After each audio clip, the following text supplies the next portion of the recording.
Dapat meron ito sa bagong biling exotic birds. So ito po yung ating sun conure na red factor female. So bibili tayo ng makakaparehas nito na sun conure. Bagong biling ibon, ano ang dapat kasama nito? So yun po yung ating isi-share sa inyo mga kahabi. Kapagpalang araw po mga kahabi. So kung bagong viewers po kayo sa channel na ito, ay humingi po ako ng favor, please subscribe my YouTube channel, Olen Aviary at iba pa. So kung may bagong bili tayong ibon, ano ang dapat na kasama sa ibon na ito? So yun po yung ating pag-uusapan. So let's go, let's go!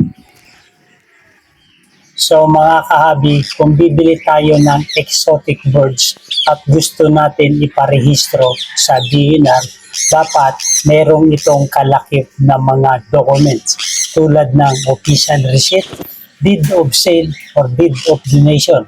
Bukod po rito mga kahabi, dapat ito ay nakanotaryo at merong land LTP o local transport permit at mga karagdagang dokumento. So nais kong i-share sa inyo mga kahabi ang ating bagong na-avail na sun conure. So ito po yung female na red factor natin na sun conure. Tapos nag-avail tayo ng sun conure kay kahabi Mark De Los Reyes ng Sorsogon po mga kahabi. So nagkaroon kami ng bargaining at nagkaroon kami ng magandang transaction with complete documents po. So ito po yung ating nabil na sun conure 8 months. So ito po ay magiging future breeder natin. Pero ngayon pa lang ay parang compatible na sila. So maganda yung kanilang pagbaband at hindi sila nag-aaway. So ang edad po nila ngayon ay running to 9 months na. So 2 years onwards pa naman ang kanilang pagsisimula ng breeding. So for the next breeding season na ito magagamit. So preparation lang ito. At least meron na tayong pangalawang pair ng sun conure. Ito po yung una nating pair. So ito naman ay hinatid na ng ating kahabi na si Jaiho. Ito po yung nag-DNA din po siya. So pinalipat ko yung ating sun conure dito sa bagong cages nila na meron ng nest box para dito na sila hanggang sa mag-mature sila.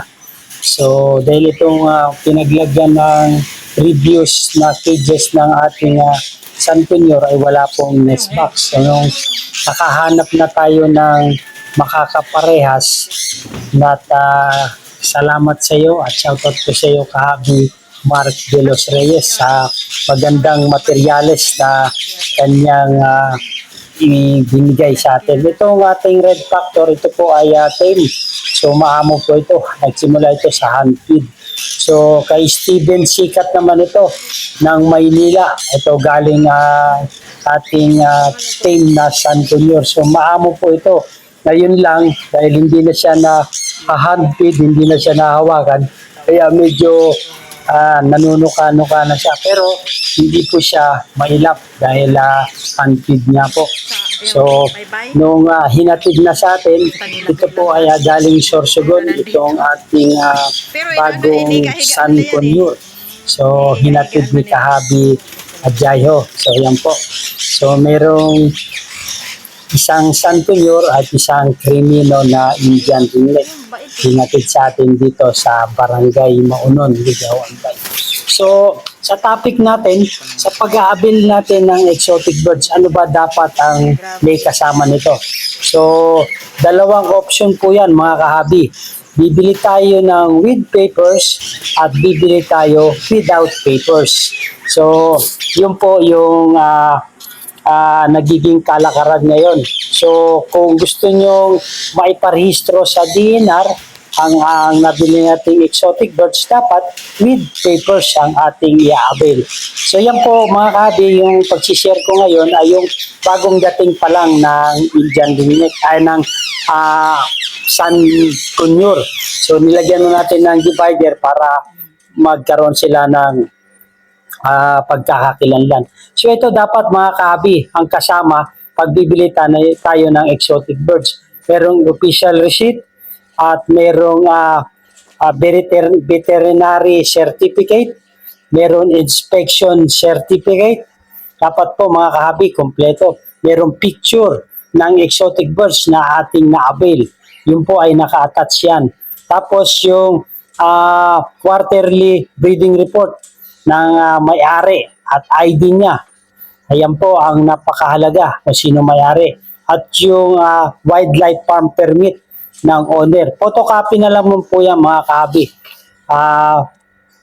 Yan po ay yung complete documents na kakailanganin natin na requirements naman kung kukuha tayo ng panibagong CWR.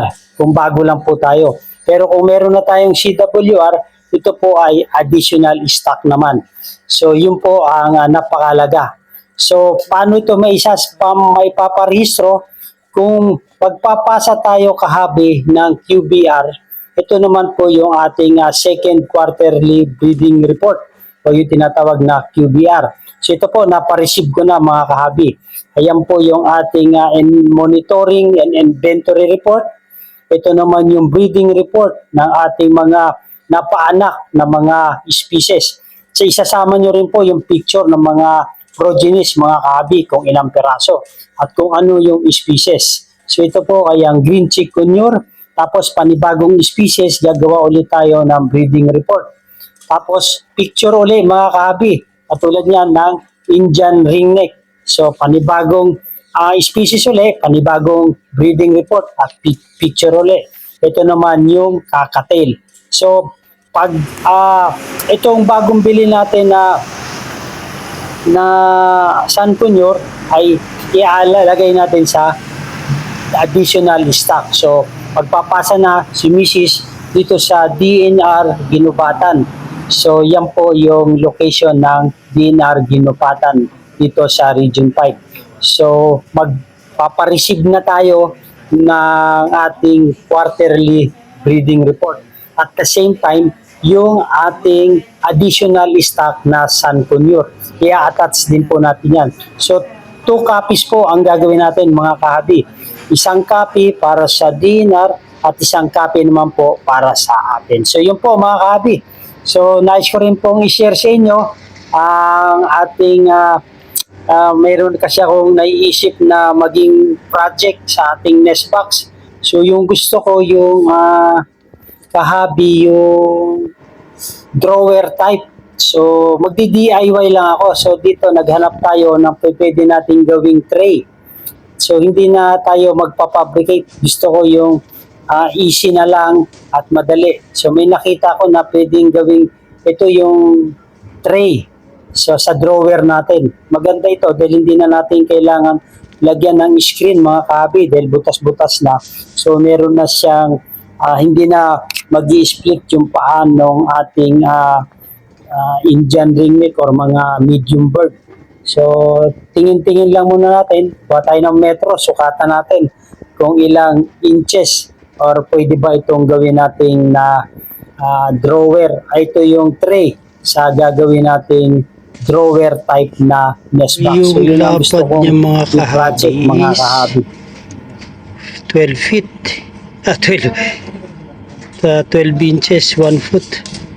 So yung haba niya naman is 16 inches. So maganda na to, no? Goods na to, no, mga kahabi, no? Para sa drawer type na nest box. So ang price niya is 1.760. Kung sa peso, ito namang kahabing isa is 10 inches by 10 inches.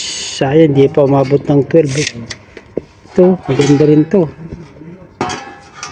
Drawer type. Siguro pwede na to sa sa Kakatil tsaka sa GCC, no? Ito, no? Pwede na to, drawer type sa GCC. Ito yung magiging handle natin, no? Di box na lang yung gagawin natin.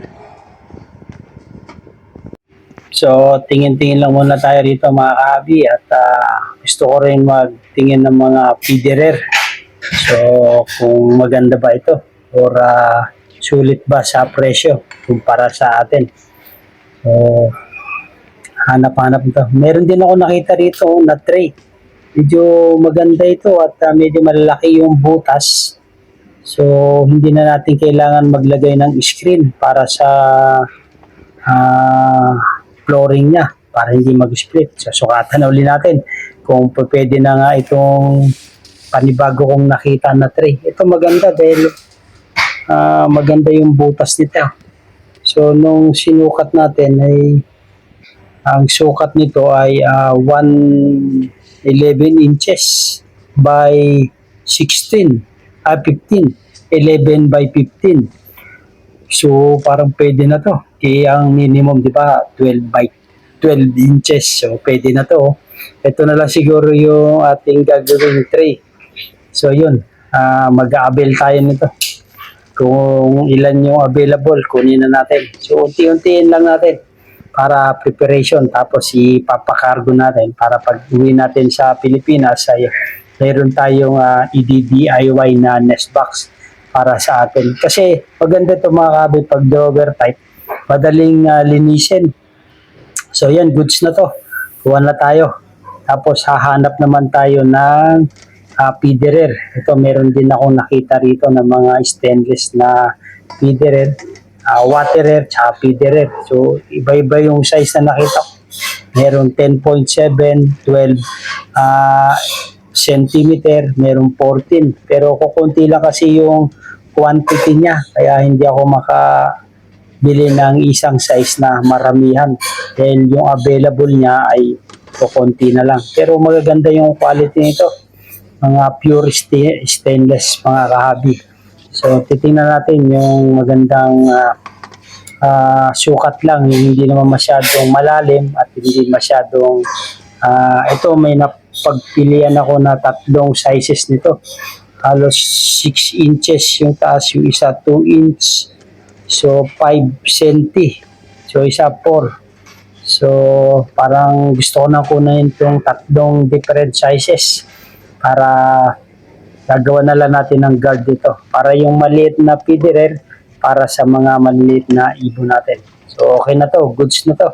So bili na natin. Maganda yung quality nito. Matibay at pure stainless siya. So yun mga kahabi. So mga kahabi, kung nagustuhan niyo itong talakayan na to, ay humingi po ako ng favor. Please subscribe my YouTube channel, Olen Rivieri at iba pa. At nais ko rin pong i-shoutout ang ating mga kahabi na patuloy na sumusuporta. Mga silent viewers dyan, shoutout po sa inyo. At nais ko rin pong i-shoutout si kahabi Mike Brian Galdones. Shoutout po sa inyo kahabi. Si Rolly Angeles, shoutout po kahabi. Si kahabi Kim Lim, shoutout po. Si kahabi Alvin Bostillo, shoutout po. Cathy Gonzales Eugenio, Boss G Mego, Mayor TV, shoutout po sa inyo. Si kahabi Raymar Ginto Mercado, Picardal Jun, at Corbex, shoutout po sa inyo.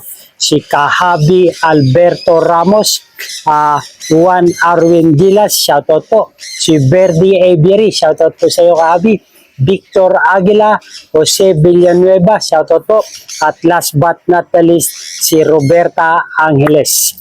Maganda ang buhay pag meron po tayong kaalaman sa pagbili ng mga exotic birds, kung ano po yung kalakip nito at kasama sa pagbabayad natin ng species na to. Mabuhay and God bless. Thank you for watching.